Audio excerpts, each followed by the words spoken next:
Good morning. My name is Maurice Crespi, Managing Partner of Schindler's Attorneys.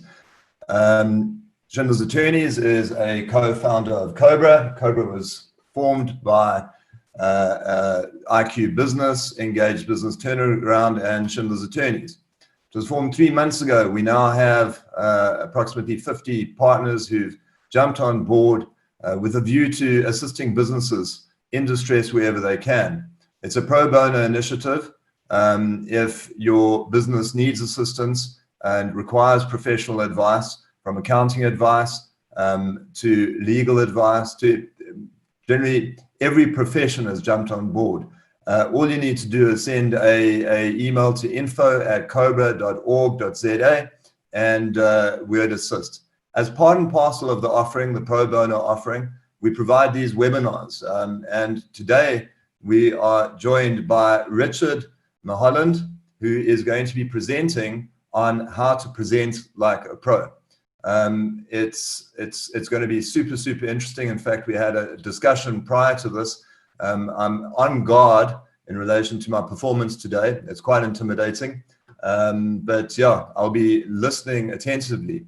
A bit about him: he's a rock and roadie turned entrepreneur. He's the founder of Presentation Powerhouse, Missing Link, as well as the co-founder of 21 Tanks, humanrights.es, and the sales department. He's written 3 books: Legicide, Boredom Slayer, and Story Seller, and is a global public speaker that in 2019 alone spoke in 26 countries and in 6 continents. Mostly though, he's a husband, dad, brother, son, and uncle. So before I get to him, and we're very grateful to have him on the show today, I'd like to introduce the remaining panelists. We have Emma Marseille from IQ Business, Tasneem Khan from Schindler's Attorneys, Peter Gordon from Engaged Business Turnaround, and Adam Kraker from IQ Business. So I'm going to hand over to you, Rich. Thanks so much for joining us today. Over to you. Thank you very much. Hi, everybody. It's great to be with you, and really great to just be able to get to share with you some thinking around presentation.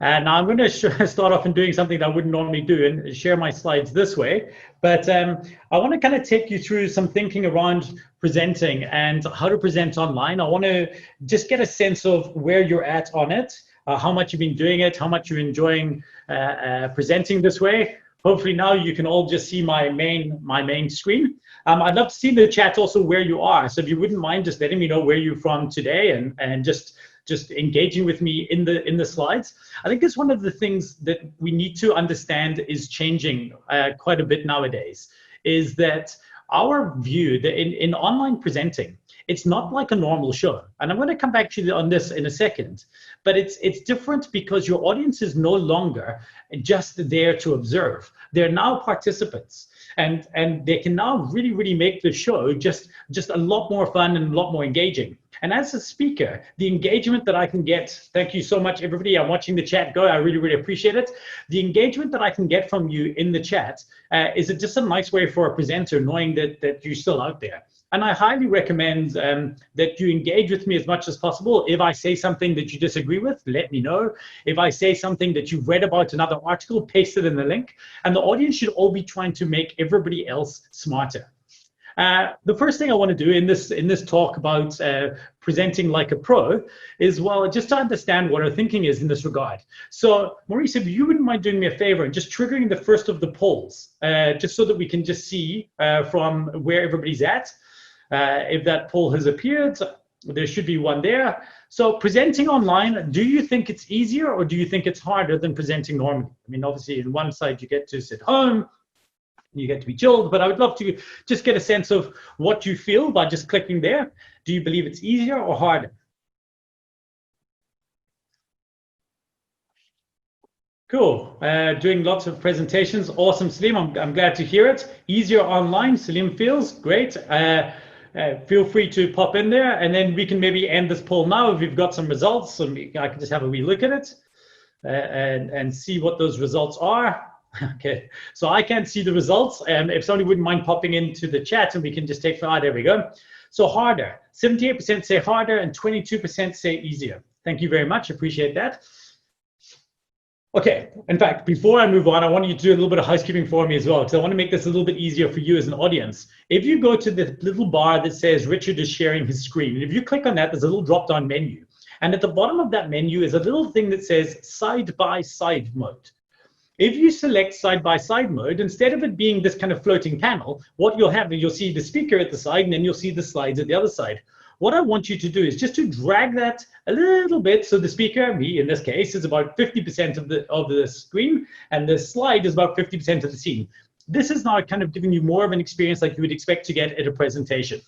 So if once we've done that, I'm going to carry on going. Hopefully this will make it a little bit of a better experience for you guys as well.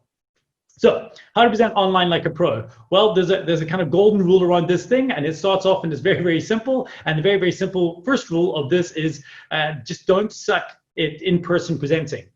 I personally believe that this is a lot harder. Sure, it's easier for me to set up. I don't have to travel. As mentioned, last year I spoke in 26 countries. There was a lot of travel to get to do events. You know, this week I spoke in another country, but I didn't, take off my slippers. That was amazing.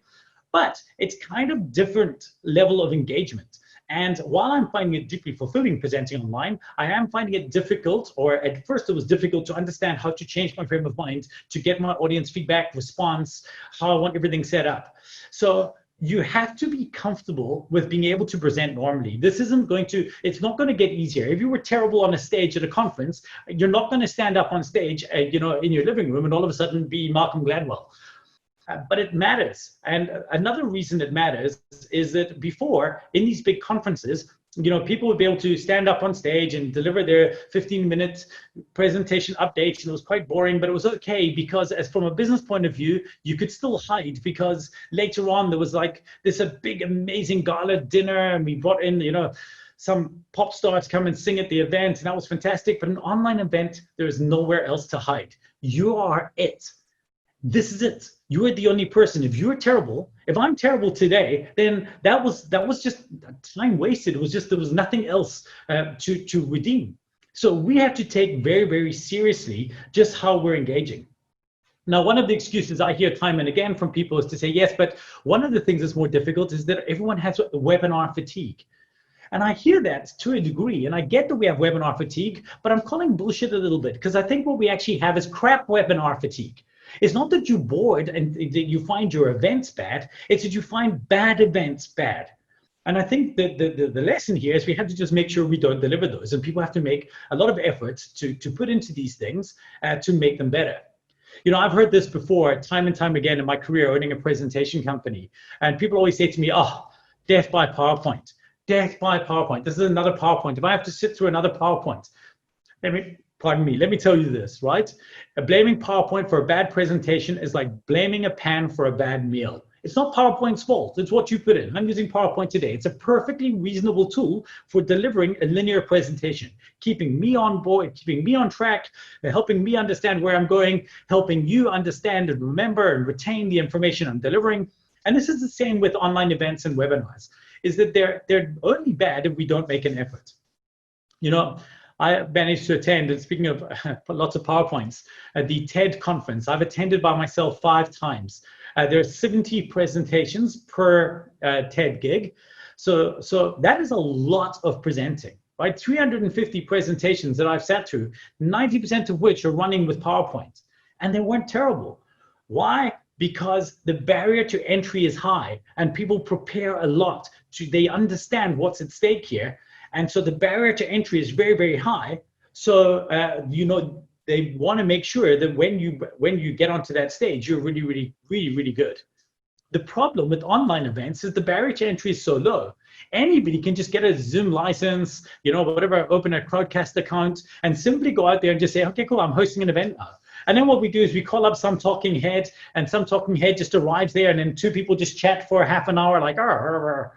My problem with talking head interviews, by the way, as opposed to normal presentations, is the burden of preparation moves from the presenter to the questioner.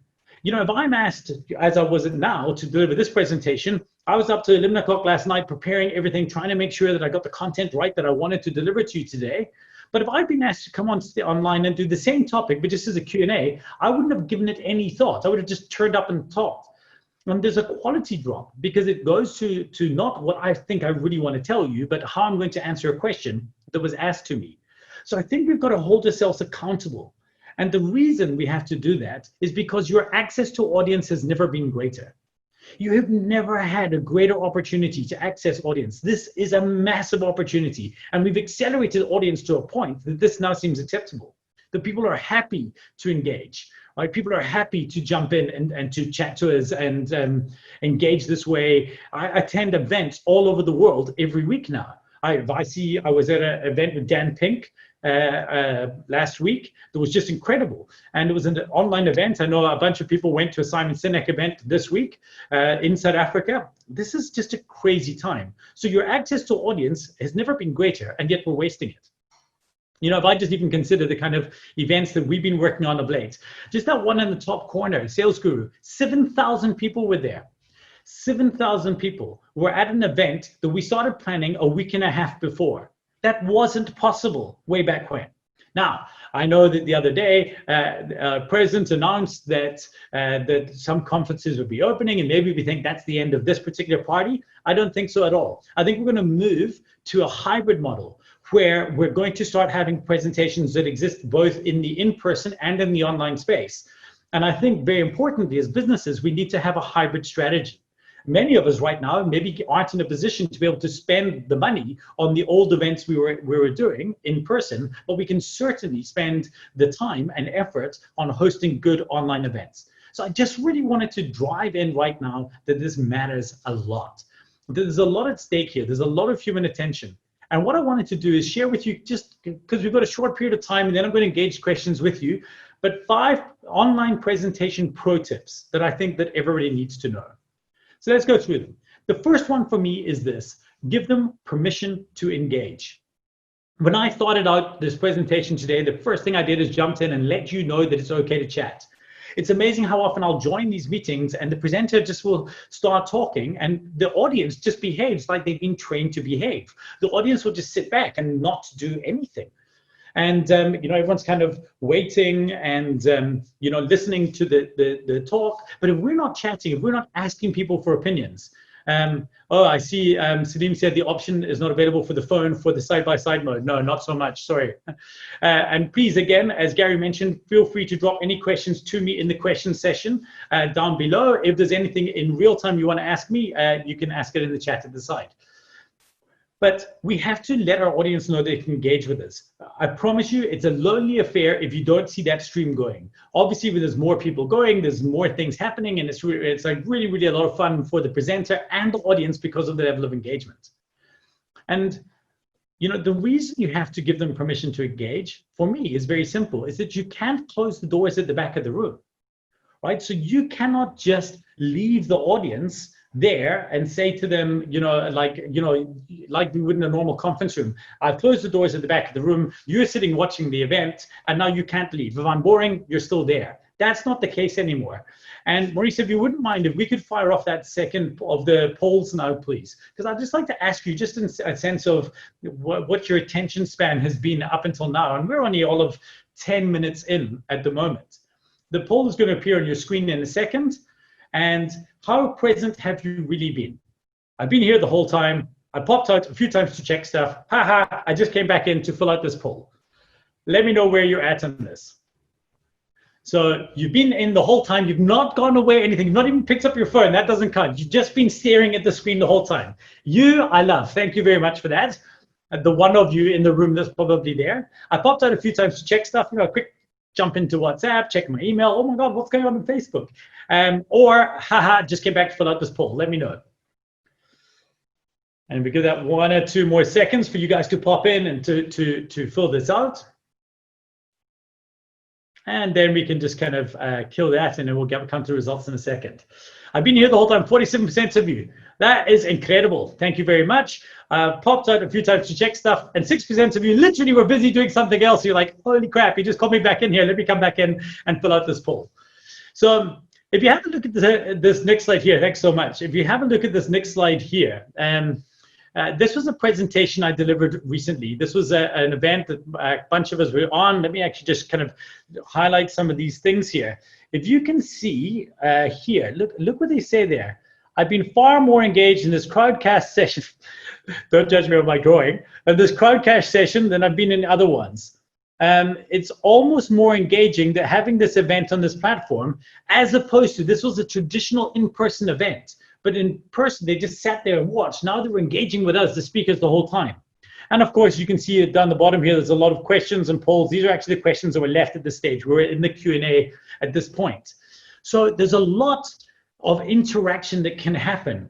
And you want to be bringing your audience back all the time, right? You want to find ways to force them to look at the screen. And I'm going to talk about that next because I think it's important.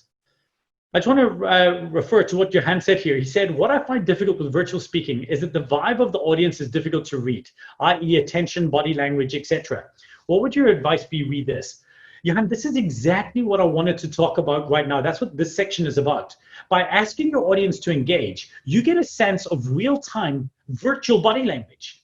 You know, when you can ask people, like if you want to do something, drop an emoji in there. You know, if you're on Windows, you hit Windows full stop and all your emojis appear, and it's amazing. And you can drop an emoji in or share something with us and chat to us the whole time. Feel free to jump in and let us know what's going on. But Joshua, I agree with Johan. I didn't know if any of my dad jokes landed. They didn't. Well, they should have. But if they would, like, I make a joke sometimes online. I'll make a joke and I say, like, no one is saying ha ha ha ha ha or smiley face. Like, if that wasn't the shittest joke you've ever heard, give me a smiley face. Like, throw me a bone. Let me know what's going on. Now, you see what's happened there. That little level of communication and emoji and engagement is something that we're getting that we wouldn't otherwise get. The presenter has to work for it. That is your job. You're the one who's got to try. Nice. See, now we've unleashed an animal in Joshua in the chat. Like, he's found all the cool emojis. It's your job to engage with them and give them permission. And again, the reason this is important is for tip number 2. And tip number 2 is very simply this. You must interrupt their distraction. Right? So if I come back to this poll, remember where we were? The reason I ask it is because we've got to think about presentations with in a slightly different mindset. Right? So if you are delivering a normal desktop conference like this that I'm doing right now, and you're watching and listening, as 47% of you were, well, then that's fantastic. Then that remains a desktop conference. However, the second that you listen and do other things, then I'm a podcast. Then I have stopped being a presentation and I've started being a podcast about presentations. So the whole frame has changed. And here's the thing, because of active processing, that's even okay until you get sucked up into a more important conversation or it's cognitively demanding thing. Because at that point, then you start going through the mail, and then I'm just background noise, like Charlie Brown, school teacher, wah, wah, wah, wah, wah. So you got to try bring the audience back. If there's a number one rule, one big rule that I say to people when it comes to online presenting, it's this. You have to become a master at interrupting people's distraction. First time I did this, I thought, how can I hold their attention? I've stopped pretending that I can. It's not just about holding your attention, it's about interrupting you when you get distracted. I want to share with you one little tip that we do, and I've done it a few times already. I'm going to carry on doing it throughout, is I'll refer to my slides. So I might say something like, you know, as you can see on this slide here, or let me just draw this, look at this highlight, or have a look at this poll. I refer to things that give people FOMO. So if you're on another screen, you're not going to want to come back and think, okay, I want to come back in and, just fill this out or see what's going on or what am I missing on this next slide. Try using those little phrases to say, guys, I think this visual perfectly illustrates what I'm trying to say. If you're in another screen and you've just heard that, that's going to trigger you and you're creating gravity to get your audience back. Rosalie said that she felt that exactly, that some webinars could be podcasts. And in truth, some of them can. If you've just got two human beings talking and they're not asking you for engagement, there's almost no good reason for you to be sitting staring at the screen full time. So it's just something to think about. Another thing, and in fact, I think this is a good life rule in general, but doubly so in this case, and it's this: more slides with less always beats less slides with more. There's a few reasons for this. So Salim already told us on the chat that he's watching from his phone. That bottom slide on my visual right now, how clear would that be if you were seeing on a phone? So now we've got to imagine that we're watching, we've got a phone, we've got a chat, or we've got a person, we've got a slide, and it's all being compressed down there. This is not good practice anywhere, having these listed bullet points. What you want to do is just try and make one visual, one bullet, and you can still have your 20 bullet points, but just have them over many slides. It's okay. I work under a basic rule of a slide per minute, but this presentation has a lot more because I've split out my builds across multiple slides. You can, as long as you make sure and you manage your time, which I'll come to in a second, you're going to be okay, right? Yeah, Mike said I use my hands a lot. I can also do, you know, the old things. But again, and I'm going to come back to why I'm able to do this. And I think this is a critical one. I'll come to this near the end. Number 3, good sharing is caring. Okay, so let me tell you a bit about this thing. And I intentionally tried to take you through what I felt was not a good experience at the beginning, just to try and give you a point. Nobody should have to see, hi guys, yes, okay, Joshua, you're onto it. You've snuck ahead. That's where I'm going to get to later. Hi, guys. I just want to share my screen. And then you saw my whole crappy PowerPoint window, and then I had to select the one image, and it had to come full screen. That's not nice, right? So I want to show you a couple of little tricks. The first one is actually the better one. The second one is a little bit iffy, but it's an amazing little hack that I think works super, super, super well. I've got a video on this, which I'm going to share later, that you can share with your teams as well, if you want to. So you probably all at some point shared screen in Zoom. I'm going to walk you through a way to do it in a bit of a slicker way. So when you normally go to share screen, as you can see on this slide, sorry, let me go back one here. As you can see on this slide, which I got very creative with pointing, there is a basic option, but there's also an advanced option. And most people don't go to that. What they'll do is they'll find the version they want. That's not ideal. And they just click on it. But actually, if you go to the next one, advanced, now what you get is you get another option, and that option is portion of screen. When you select portion of screen, now it appears with this little green bar. Now here's what I do. Before I present, before I arrive in the Zoom room I'm presenting in, I open my personal Zoom room, and I just open my PowerPoint. I set everything up as I want to set it up, and then I drag that green bar into the right place. So it's perfectly set. I can just see where it is. Then I unshare, whatever, just wait. Then I enter the Zoom room of my client or where the audience is, and I sit and I wait. Then when I know, let's say when Maurice was about to introduce me, then I just stand there and I quickly open up my share screen window. But I go to this section with portion of screen, I select it, but I don't hit share yet. I stand there and I have my mouse hovering over this share button, just kind of waiting to go. And then what happens is as soon as they say to me, or I come onto screen, I might say, hey, everyone, thank you so much. Really, really excited to be with you today. I just want to deliver a talk, and I want to take you through some of the cool things that I found that's going to make sense to you. I think this might be easier with a few slides. So let me just actually show you some of these slides. Boom. And then I click this, and all of a sudden, what you see is just that what's inside that green box. What I see is my whole dashboard. So I can see perfectly where I'm going next, what's going on, and you get to see just my dashboard. It is so, so, so good. Another great use case for this is if you're sharing a PDF or if you're sharing a document. Just take that little bit, set it up before you're going to go on stage, and then sit there and use it. But from a presentation point of view, let me tell you why this is your ninja trick. And it's because of this one thing. If there's only one thing you remember from me today for the rest of your life, let it be this. The difference between good and great presenters is their ability to segue, their ability to go from one slide to another slide. Nothing worse for me than this. Okay, so that's how you share your screen. Okay, so the difference between the next come on, man. You want to know where you're going. There wants to be a flow.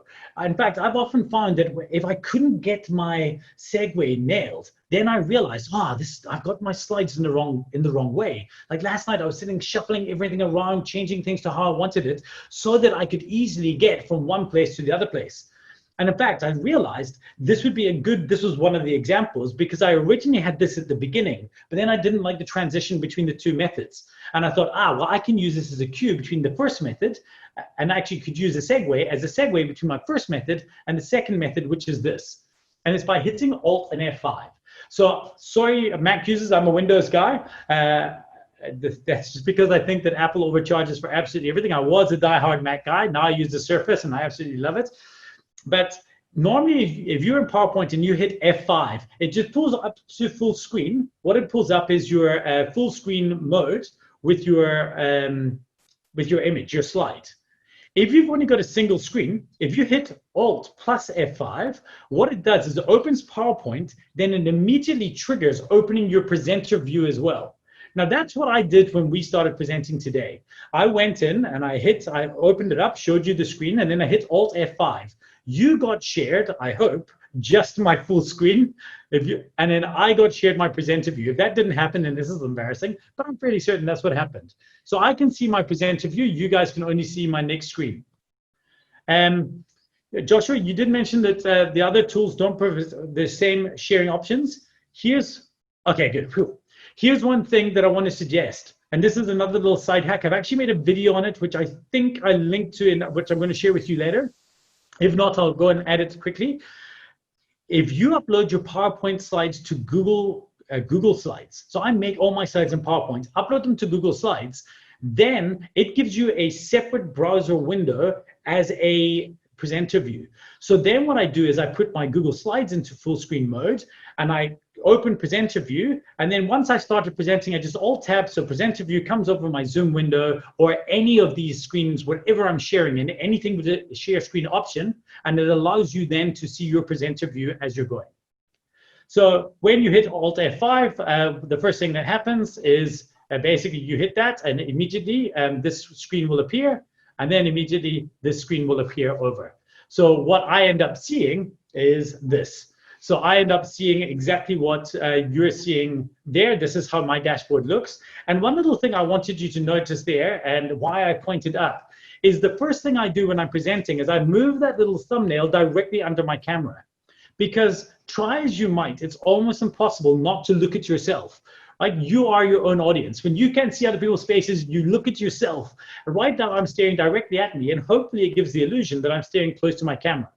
This is a lot worse if it takes you to where the default is, which is where we would normally put things. And it's so hard not to look at people there. So I move my dashboard around until I try and find a way that it can work. As you can see, that doesn't feel, I feel, doesn't feel as engaging. I want the speaker to be looking as close to the camera as possible. So we've got to try and get this right. And one of the other things that I want my speaker to be looking at all the time is their clock. They have to watch the clock. I can't tell you how much this bothers me, right? So this talk currently has been scheduled in your meeting. If you clicked on the meeting, some of us don't enjoy looking at ourselves that much. It's not that I enjoy looking at myself. It's just that there's nothing else to look at. Otherwise, I have to just stare at this little white dot at the top of my screen. So this talk has been diarized from 10 till 11 in your diaries. If you click to download the webinar meeting request, that's how long it would have stretched into your diary. I want to ask you a question now. Let's say the clock now strikes 11:01. Maurice, if you could be so kind as to pop up the last of the polls, thank you very much. So the clock has just struck 11:01, right? So we're going forward in time. I have another meeting starting, or I'm chilled for time. Where are we at? If you could just let me know. How many of you have another meeting starting at 11 o'clock?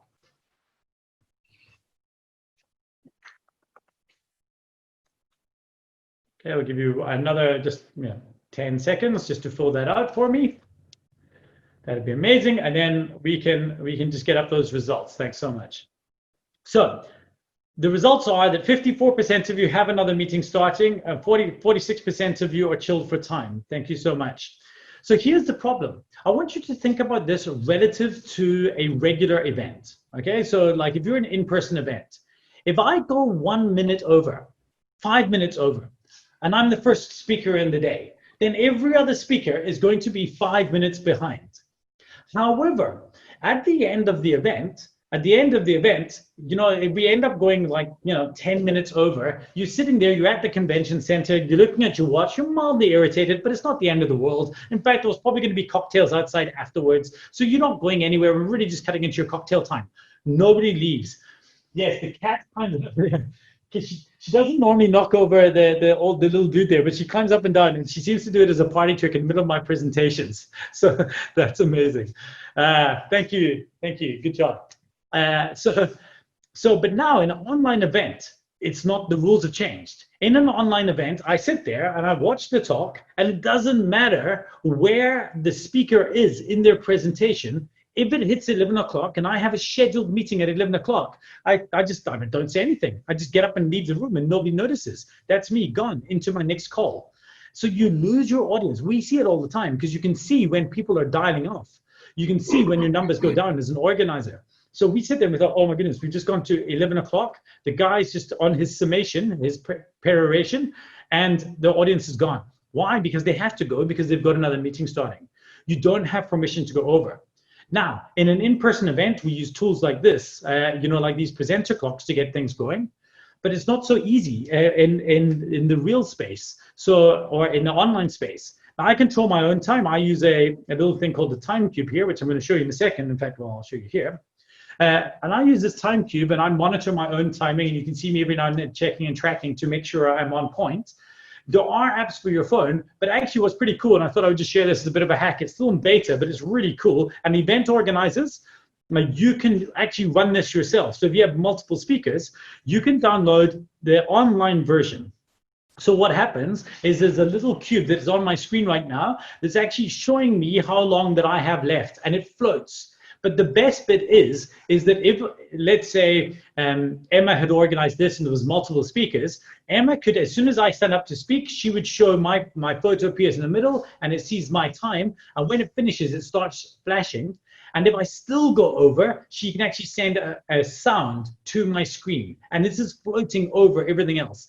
As we run a lot of online events, and this is a tool that we use to keep control of our speakers in case they do want to go over. It is still in beta, as I mentioned, but it's really a cool trick worth checking out. And I guess the whole thing with time comes back, and you can go grab it here, timecube.com/online. The whole thing with time comes back to one of the most important principles, and that's this: respect their attention. You've got to respect the attention that's paid to you. I said earlier that I spoke at an event for 7,000 people, and I spoke for 13 minutes. That was 3,500 hours of human attention that were paid to me. If you're doing an hour event to 100 people, that's 100 hours of human attention are being paid to you. Act accordingly. Now, the first way that I say to people to respect attention is very simply this: stand and deliver. Stand and deliver. Joshua mentioned that he noticed I was doing this earlier, but when you're standing, your diaphragm is open. You're able to move. But I promise you, just watch the difference. When I'm on a Zoom call, I'm sitting down, I have to move my desk down, and it just feels a bit more like I'm in a meeting. I don't think you should ever be delivering a presentation if you're not standing and delivering it, because you're telling your brain, hey, I'm on stage. And the reason this matters is we've kind of got this equation that we talk about, is that you need to understand that your audience wants an ROA. You have all paid me your attention today. Each and every one of you has paid me, 30 minutes of your attention. You're paying for your attention and you want to return on that attention. On the other hand, I did set up last night till 11 o'clock working on this presentation, trying to make sure that I had it dialed in a way that I felt was valuable to you. And I want to return on my effort. So I'm paying with my effort. To me, the success of an event is very simple. It's your effort plus their attention equals everybody's ROI. You've got to practice. You've got to be better at this thing. There's a few ways you can do this. The one thing we have that is absolutely free is a service called TalkDrawer. You can go to talkdrawer.com. We take business books, the latest business books, and we turn them into 10-minute talks that you can deliver to your team. Myself or Don will coach you. So we will coach you during the presentation how to deliver it. And you download it, say, I've just read this book and I want to share with you some of the key lessons. And you download the slides, and you're able to just present to your team. So I would love to challenge each and every one of you to deliver, tell your teams online or tell a group. And remember, you don't have to be the leader to lead. You don't have to be the boss to be the leader. You can say, hey, I've read something I want to share with you. I'd like permission to deliver a 10-minute knowledge sharing event to everybody. Would that be okay? ask your team, and then you feel free. We've already written the presentation for you, and the video of me coaches you personally. So please give that a try.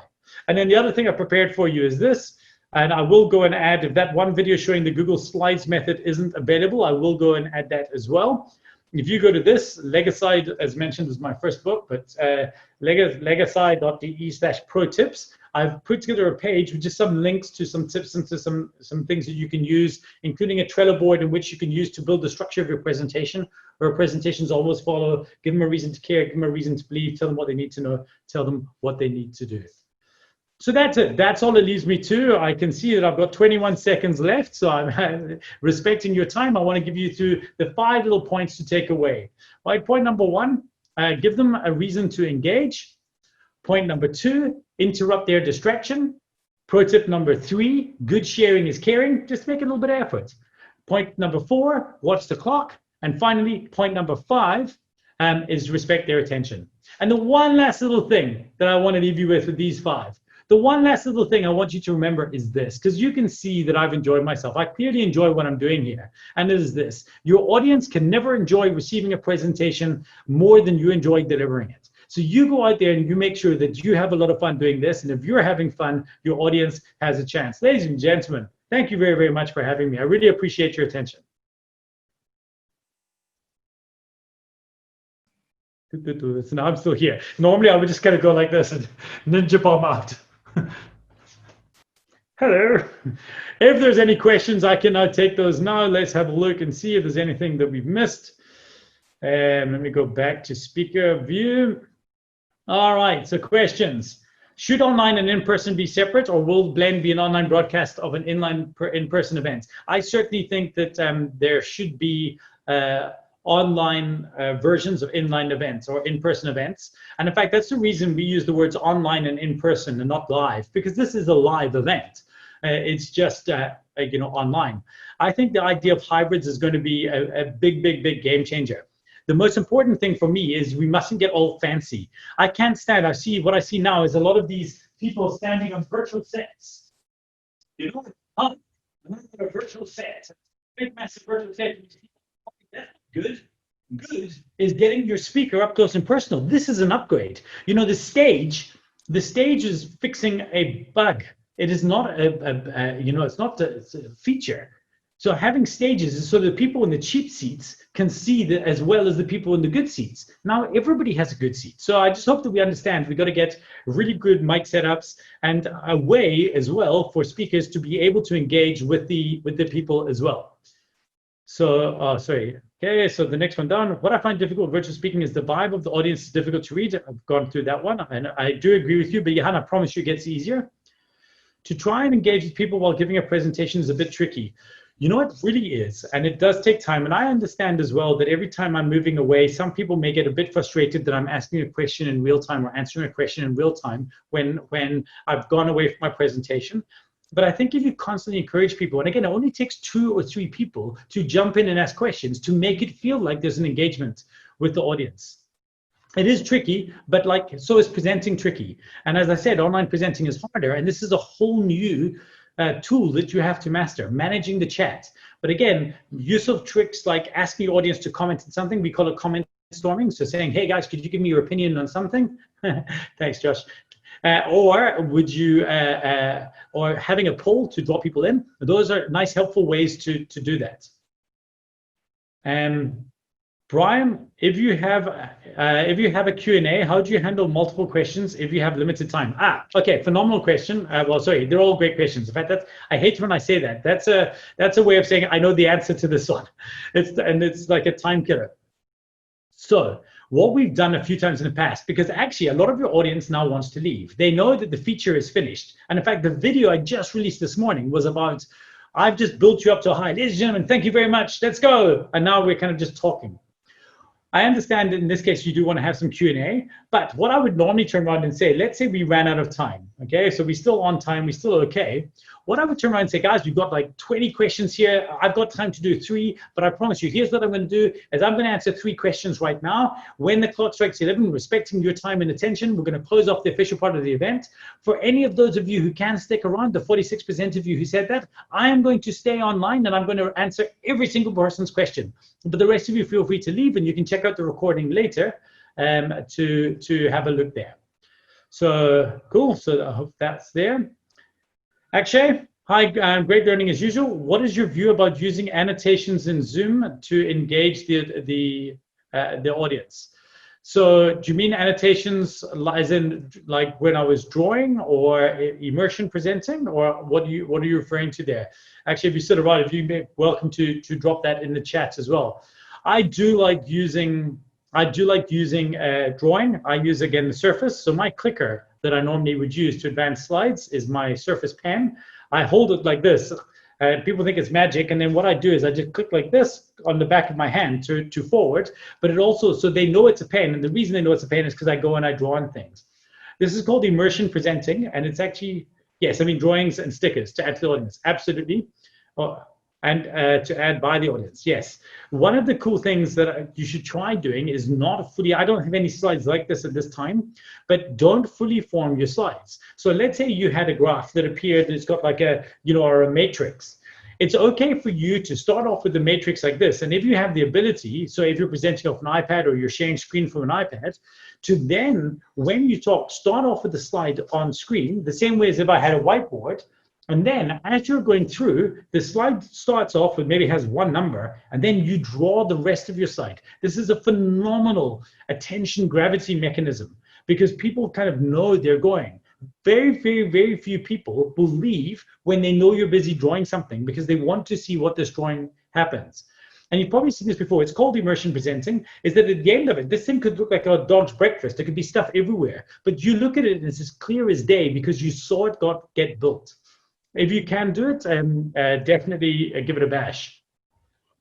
Johan mentioned about posture, looking down at the screen and the light glare in my face. This normally puts me off when I watch a speaker. The light and glare on the face. Yeah, totally. Like, so people looking down a lot, I try to use misdirection. So I talk about this quite a bit in my book. The idea is basically that I want to be looking at something, finding where I'm going, but I never want to do this. So if I had my clicker here, I would never want to be on screen and looking down at something and then clicking, because then the audience knows, he just looked there and clicked, so he was checking. So even if I'm on screen, and one of the things that, I showed you that presenter clock, and it really frustrates me, is they put it so low. So a lot of events you've been to, in-person events, you're standing on the stage and they put this comfort monitor for you down below, and you're looking down at this thing, and it's actually quite hard to engage. If any of you have done a TEDx talk, it's pitch black, your audience is pitch black, you're looking down and they put the screen down here and you've got to keep on doing this. So I want to separate that. My friend Elan Smith, he's a magician, and he says by the time you think the magician is doing the trick has already happened. And he uses this phrase, he says, the big move always hides the little move. So what I'll do is I might look at my slide, see where I'm going next, or in this case, I'll just glance down here, see where I'm going next. Then I know exactly where I am. Then I'll stand up and make the big move. And then when I hit click, it just seems like I wasn't looking anywhere. And you've separated the act of me checking my slide from the act of me clicking my clicker. This is not a good look for anyone. Click. That just doesn't work. So you got to try and figure out ways to make that happen. Do I ever share videos in your presentation? So we do, but it's very difficult. The internet uses, for video sharing, 2 protocols. There's WebRTC, which is web real-time communication. That's what we're using right now. And there's RTMP, which is real-time messaging protocol. Basically, RTMP allows you to stream video, but it's delayed. Whereas WebRTC is the kind of form of video that we're streaming now. Now, theoretically, you'd think if I can stream video into your house directly from this camera, I should be able to play a YouTube clip, but it's not quite that easy. I have to spoof that YouTube clip to think it's a webcam. So generally, we use extra software. We use a tool or hardware by a company called Blackmagic, and that then basically fakes another webcam. We select that webcam being the source and run video. However, if you want to consider tools like Webinar Jam or Webinar, you could use OBS, Webinar Jam or Webinar Ninja. Both are pretty good, and both of those ones allows you to stream. Funny enough, Zoom does allow you, it can optimize it for you. You can say optimize for you, but if you want a controlled experience, it's not perfect. Sometimes it works really well, sometimes it's a bit lame. So it's something to consider there. OBS is definitely a tool. It was a tool originally designed by streamers and works very, very well there. What camera do you use? In this case, I use my PC camera. Today, I'm using that. I have a Canon 5D set up behind as well that I can use, especially because they've just released this EOS software. You can download it. It's free. If you have a Canon camera, it turns your Canon into a webcam, and it's slick and easy. But for me, it's just a bunch of moving, and I actually am quite comfortable with having it less complicated than more complicated for this. Is there a mic that blocks out background noise? On the first page, the first link on that page I sent you to, legacide, legacide.de/ maybe chat it in the chat. On the first page there, let me actually just do that so everybody has it, is a link to crisp.ai, and it blocks out noise perfectly. I'm using it right now. To give you a sense of it, let me give you a little bit of a live demonstration. Here's my water. Let me just change my microphone. So I use the mic I have, a Samsung Go. Now you should be able to hear the banging. They're banging, banging, banging. That's not nice for anybody. Sorry, I'm going to bang. I'm going to bang. I'm going to quickly change to crisp here. And now you shouldn't be hearing any banging, even though I'm still doing the same thing. It works like magic.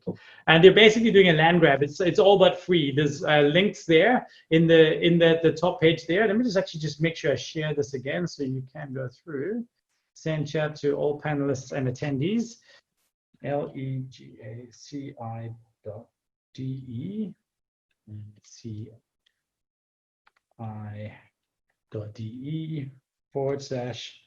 shit, I think it was pro tips. Pro tips. Okay, so if you go there, you'll see the first link is a link to Crisp, and they're doing a land grab. You'll never have to pay for it. You just invite one person from your link, and you get 2 months free, and they get 1 month free. I think they're just trying to sell. Google did release something this week, but it's not as good, and is not quite as slick. And I think that these guys are probably going to come out on top. Bronwyn, would you have a tech support chat monitor in your presentations or workshops? So this is a big part of what we do. So the problem with one of the platforms right now is they've all grown so quickly, all these online venues, that they don't have tech support. If you basically send them a tech support query the day before your event, you'll get a reply 2 weeks after your event. We're looking at 7 to 10 days. So it's not great. That's why we created our Cloud Crew online, tech support team. And normally when I'm running an event, I would have had somebody who's backstage, who's loading the slides, getting everything going, working things, not to make Maurice that's certainly the function he ran today. He triggered the polls. I didn't have to stop and do anything. He did it. He waited for them to come live. He got the content, popped it up there. Everything happened there. And then we have a front of house person as well, somebody who jumps into the chat and makes sure the audience keeps engaging. And if I mention a link, that our front of house manager will make sure that link appears straight away. If anybody mentions anything or a book gets mentioned or something, our front of house manager would do that. Now, you don't need to hire a company like us for that. You just appoint somebody in your team to say, okay, anything that gets said that needs a link, go online, find the link and drop it in the chat. Make it interactive. Thanks. What is your view on multiple screens? Multiple screens are amazing if you can set them up. It's super, super easy to set up on a PC. In fact, normally what I would do, the way I've got to set it up, I can slot my second surface just below, so I can share from my second surface, run everything perfectly, and just have a full screen chat. For a presentation like this, it's a bit of a cure for no disease. I don't need it because I'm able to see my speaker notes. But one of the big advantages of multiple screens is you can see your speaker notes. However, I don't know if any of you, and this is a standard Zoom rule, nothing worse for me than this. Hi, everyone. Great. Thanks so much. Cool. Mute your camera on the one that you're talking to and make sure what you're looking at. But even then, because the people are looking the whole time and they're working with you and they're looking at the other screen, it's not a good look. You want people to be engaging with you as much as possible. So if you do it, try and make sure your screens are closed. That's me gone through all the questions. The video will be available, as mentioned by Emma in the chat, at cobra.org.za. So please go through and check it out. How easy are tips translatable to your regular meetings during the day as people's attention wanders then as well? Yes, totally. And in fact, but one of the biggest things I'd like to say on that is try and move. The best way to level up your online meetings is to make sure that you don't have them when you don't need them. Our company's transitioned to asynchronous meetings, where one of us will go on to loom.com. I'll record a quick screencast, say, hey guys, I'm thinking about this, check this out. I read this article and I really think this could be a cool thing. How would we implement this in our business? Let's all do this in the next 24 hours. I send it on the group chat. Everybody goes, and 24 hours later, everybody's watched the content or read the article in their own time, and we've got all the feedback. I cannot believe, I've taken the red pill. I cannot believe how many meetings I'm now having or not having to have because we've solved a lot of them online. But yes, you can do these tips. And just one other thing, I don't know if you know this, if you're speaking to people in another language, I was going to do a quick demo. I'm a bit worried about time, if we have. Okay, we've got a few minutes. Let me actually just set this up just to show you quickly. But if you are actually presenting to people in another language, I don't know if you know this, but let me just discard my annotations here. Tools, slideshow. Let's just say here, and subtitle settings. Let me just select the subtitle language. I'm doing a presentation in Chinese. Cool. Let me just present up to there. Get this going. And captions and subtitles. Got it. Okay, and now let me just come back to you guys. And in this case, I'm just going to share my screen. Have a look at this. And as I'm talking, ladies and gentlemen, it is a privilege to be with you here today. Thank you very much, and I hope you enjoy it. Now, I have no idea if the translation is actually in any way accurate to what I'm saying, but how rad is that? It's actually happening.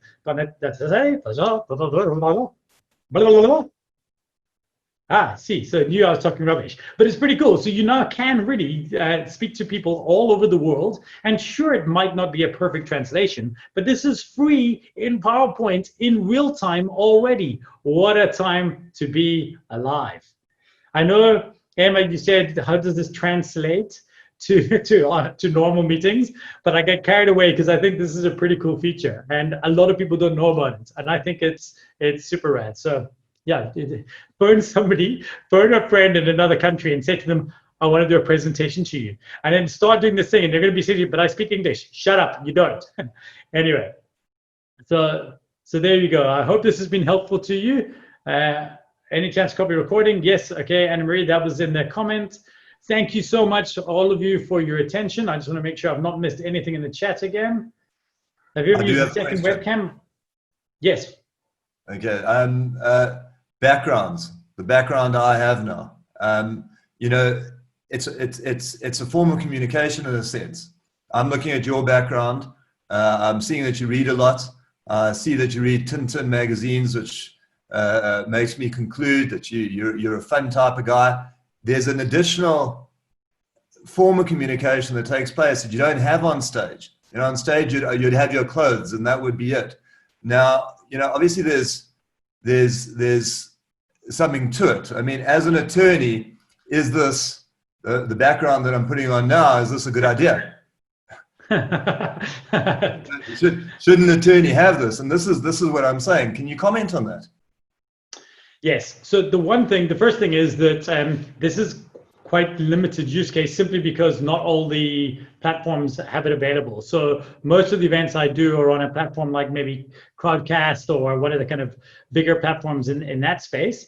So that's one thing that I don't always have the option, but I like the idea personally. We tried it at the beginning, and then I thought, well, I really like the idea of inviting people in. And any talks I do where I bring up strategy stuff, I actually refer to what this is. These are actually board games. So I'm a diehard, Adam knows, we come over and played games with him till like maybe 10 o'clock at night at IQ. I'm a diehard board game player. I like to be solving problems the whole time. So I'll often refer to board games. So I've got Pandemic Legacy sitting here, and I often refer to that, which is a cooperative game about a pandemic, and I realize now we're in this cooperative game. So I like the fact that I'm inviting people into my home. However, the caveat to that is what both you and Maurice, have done is we've been very intentional about our background. You can see the way that I've tried to set it up so it just gets the light in, ideally cutting out the door, that I've got my little guy there, that I keep on trying to position myself in front of that window as much as possible to make sure there's no glare there. I'm standing in front of a window in front of me here to get lighting. I've blocked off those blinds. I think people need to be intentional. And then one other little trick, by the way, is we call it the teapot rule, because the fisting rule just sounds bad. But just make sure that you've got the teapot. Make sure you've got just this much room at the top of your head, right? This much room is just too much. I occasionally jump into an audience and I'll speak like this. This is just, for me, it's weird. You're too diminutive. So you want to try and get it just about right. So we always try and just make sure we got about that much space. It's a good in the seconds before you get on there, and you just kind of locked off to the top. But I love virtual backgrounds. My machine isn't powerful enough to do them well. And so in the studio machine, then I can use those things, but I'll use them for very specific use cases. I've actually enjoyed bringing people into my home for talks, and I feel there's a connection there. And then Joshua, okay. Very quickly, let this carry on, Maurice. I'll come back to your question in a second. No, pop back. No. Please deal with the question. Well, you can get software that converts your webcam to a virtual webcam and a virtual background. Snapchat makes one of those. And yes, absolutely, you can do that. So it is an option available for you that you can use. There's software for basically everything. The one thing for me is it's just one more thing. So in an online event, people have asked me, hey, are your speaker fees cheaper? And they are a bit, but actually, normally I get treated like a king. I get flown across the world. I get treated like a king. I've got a great time. I turn up on stage. My tech writer set up. I get onto stage. I plug it in. I go. Now I'm everything. Now I'm lighting and sound and AV. It's harder. So because I'm a little bit lazy, I try to have as few things as possible to go wrong. That's why I didn't plug in the extra camera. I feel this is, because it's lit well, it should be good enough in this case and acceptable. And so I do want to try and make things as easy as possible there. Great. I think that's basically it. Thanks so much. That was incredibly insightful. I've certainly learned quite a bit. Rich, we're going to have you back. Thanks so much. As I said, I've certainly learned a lot and quite a few tricks. I don't know if this meets, does it? so thanks to you, thanks to the panelists, thanks to the COBRA team for putting this together. We have another webinar this afternoon at 3 o'clock. That's the economic wrap-up by Safisa. So please join us then. Rich, thanks to you, thanks to the panelists, and importantly, thanks to the attendees. Bye for now. Thanks, everybody.